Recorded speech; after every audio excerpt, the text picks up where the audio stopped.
आप सब स्वागत है आप सभी का अपने YouTube चैनल मेक माई गोल में। दोस्तों, मैं हूं आशुतोष कुमार और मैं आपको आज पढ़ा रहा हूं पर्यावरण और हम बिहार बोर्ड की पुस्तक है कक्षा 4 की, जिसका शीर्षक है आसपास की खोज खबर, पार्ट 23 है।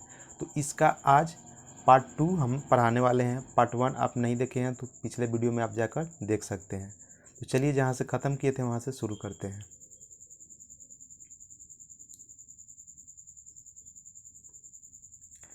प्रश्न 6 है, आप अपने दोस्त की आवाज़ को भीड़ में भी पहचान लेते होंगे। अपने किसी दोस्त की आंख पर रुमाल से पट्टी बांध दीजिए।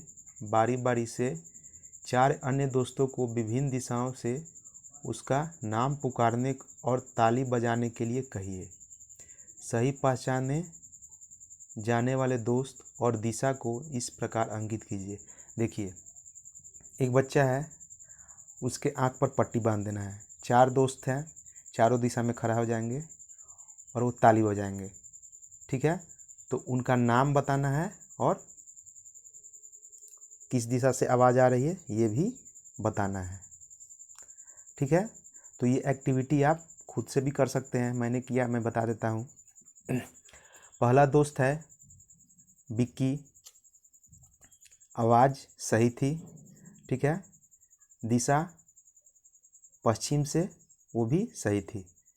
दूसरा है रवि, आवाज़ सही थी, दिशा दक्षिण से, वो भी सही थी।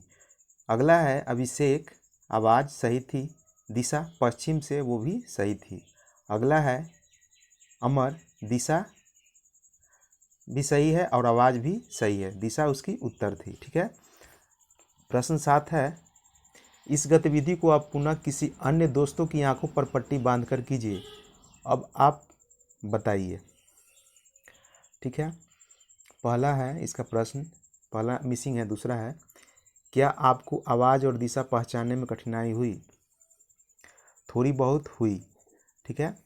अगला है, अगर उसकी उम्र का कोई बच्चा बिल्कुल देख नहीं सकता हो, मतलब मेरी उम्र का, यानी कि आप चौथे क्लास में हैं तो चौथे क्लास के बच्चे की उम्र का। ठीक है, तो उसे क्या कठिनाई होती होगी? वह कुछ भी देख नहीं पाएगा, लेकिन आने जाने की आहट से वो पहचान लेगा कि कौन सा मित्र उसका आ रहा है। अगला है, अगर कोई ऐसा बच्चा आपको स्कूल आता हो तो आप उसकी मदद कैसे कर सकते हैं? तो हम उसका हाथ पकड़कर उसके घर तक पहुंचा देंगे। आगे है, क्या खेल के मैदान में आप ऐसे बच्चों के साथ खेलते हैं या उन्हें खेल से बाहर बैठा देते हैं? अगर किसी कारण से आपको खेल के मैदान में से बाहर बैठना पड़े तो आपको कैसा लगेगा? यानी दृष्टिबाधित बच्चों के बारे में कहा जा रहा है। तो ऐसे बच्चों के साथ खेलना कठिन है, इसे बाहर बैठने को कह देंगे। यदि मुझे खेल से हटाकर बाहर बैठा दिया जाता है तो मुझे बहुत खराब लगेगा। चलिए आगे बढ़ते हैं। एक कहानी है, सुनो कहानी रामपुर शाहबाद के रहने वाले पद्मश्री भरत मिश्र की। तो पद्मश्री अवार्ड किसी ऐसे आदमी को दिया जाता है जो कुछ अलग हट के करते हैं। चलिए, तो इनकी कहानी सुनते हैं। बचपन में उनकी आंखों की रोशनी चली गई। अगल बगल के लोग कहने लगे, अब इसकी ज़िंदगी भी भीख मांगते गुजरेगी। भरत मिश्र की दादी ने बड़े ही आत्मविश्वास से कहा, ये नहीं, लोग इससे भीख मांगेंगे। दादी ने गांव के ही विद्यालय में इनका नाम लिखवा दिया। भरत मिश्र को पढ़ने में लगन लग गई। आगे की पढ़ाई के लिए उनका नाम पटना दृष्टिबाधित विद्यालय में लिखवाया गया।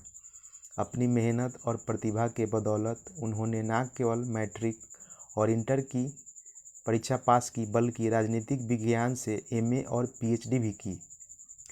पीएचडी करने के बाद बहुत सारे विश्वविद्यालय में उन्हें व्याख्याता बनने के लिए आवेदन दिया। नौकरी देने वाले लोग उनकी आंखों ना रहने से हिचक जाते थे। ऐसे ही संघर्ष के समय वे भारत के तत्कालीन राष्ट्रपति वराहगिरी वेंकटगिरी से मिले। राष्ट्रपति भरत मिश्र से मिलकर काफ़ी प्रभावित हुए। उनकी पहल पर मगध विश्वविद्यालय में प्रोफेसर बने। उनसे पढ़ने वाले विद्यार्थी कहते हैं कि वे भारतीय संविधान के जाने माने विद्वान थे। उनकी विद्वता से महाविद्यालय के छात्र एवं अध्यापक भी प्रभावित थे। बहुमुखी प्रतिभा के धनी भरत मिश्र का सामाजिक एवं समसामयिक समस्याओं पर प्रायः रेडियो से व्याख्यान प्रसारित होता रहता है। इनके मार्गदर्शन से 16 विद्यार्थियों ने पीएचडी की उपाधि प्राप्त की। जब इन्होंने अपनी शादी के लिए अखबारों में विज्ञापन दिया तो 59 प्रस्ताव आए, जिसमें एक प्रस्ताव था डॉक्टर धीरा मिश्र का भी, जो इनकी सुयोग्य जीवन संगिनी बनी। भरत मिश्र की कार्यक्षमता को देखते हुए 1979 में भारत के तत्कालीन राष्ट्रपति नीलम संजीव रेड्डी ने इन्हें श्रेष्ठ निःशक्त कर्मचारी का पुरस्कार दिया तथा 1985 में राष्ट्रपति ज्ञानी जैल सिंह के द्वारा इनको पद्मश्री से अलंकृत किया गया। निस्संदेह अदंत भरत मिश्र के लिए कभी बाधा नहीं बनी। ऐसे निःशक्त व्यक्ति को आपकी दया नहीं बल्कि प्रोत्साहन की आवश्यकता होती है। इन्हें कार्यों को करने के लिए तैयार करने की ज़रूरत है। तो इनको पढ़ने में लगन थी। इनकी दादी ने इनको बहुत मदद किया। ये मैट्रिक किए, इंटर किए, पीएचडी भी किए। इनको कॉलेज नहीं मिल रही थी तो फिर भारत के राष्ट्रपति तत्कालीन राष्ट्रपति वराहगिरी वेंकटगिरी ने इनको मगध विश्वविद्यालय में प्रोफेसर बनवाया। ठीक है। उसके बाद में क्या शादी के लिए आवेदन दिए। 59 आवेदन में से उनकी एक पत्नी भी आवेदन दी थी, जिनका नाम था डॉक्टर धीरा मिश्र, जो उनकी बाद में पत्नी बनी। उसके बाद इनको भारत के तत्कालीन राष्ट्रपति से 1979 में क्या मिला, निःशक्त कर्मचारी का पुरस्कार मिला। ठीक है। यानी कि सही अपना मतलब कि लापरवाह नहीं, समय पे आना जाना करते थे। ठीक है। और 1985 में राष्ट्रपति ज्ञानी जैल सिंह के द्वारा इनको पद्मश्री से अलंकृत किया गया। पद्मश्री वैसे व्यक्ति को दिया जाता है जो किसी क्षेत्र में बहुत अच्छा किया हो। ठीक है। वो भारत का ही नागरिक होना चाहिए। चलिए आगे बढ़ते हैं। प्रश्न 8 है, नीचे बनी सारणी में इन लोगों के नाम जिन्होंने अपनी निःशक्तता के बावजूद बड़े बड़े काम किए हैं लिखिए। चलिए, जैसे कि एक है सुधा चंद्रन का, निःशक्त का प्रकार पैर कटा हुआ है इनका। ठीक है। उपलब्धि क्या है, नृत्यांगना एवं अभिनेत्री। ये नाचती भी हैं और अभिनेत्री भी है। उसी तरीके से 4 और आपको लिखना है, मैं आपको बता देता हूँ। दूसरा है रविंद्र जैन, बिना आँख के हैं लेकिन संगीतकार है। तीसरा है लुइस ब्रेल, बिना आँख के हैं लेकिन ब्रेल लिपि के आविष्कारक हैं, उपलब्धि प्राप्त की है इन्होंने। चौथा है तरन्नुम, पैर कटा हुआ है लेकिन डॉक्टर है। पांचवा है स्टीफन हॉकिंग्स, पूर्व शारीरिक विकलांगता, पूरे शरीर से विकलांग है लेकिन ब्रह्मांड के विज्ञानी है। ठीक है। आगे बढ़ते हैं। प्रश्न 9 है, आपके आसपास यदि इस प्रकार के व्यक्तियों हों तो उनके संबंध में 4-5 वाक्य लिखिए। देखिए मेरे आसपास में तो ऐसे कोई व्यक्ति नहीं है। ठीक है, तो ये मैं नहीं बता सकता। आगे बढ़ते हैं।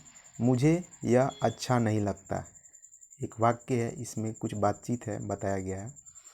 रसीम और उषा कितकित खेलकर घर लौट रही थी।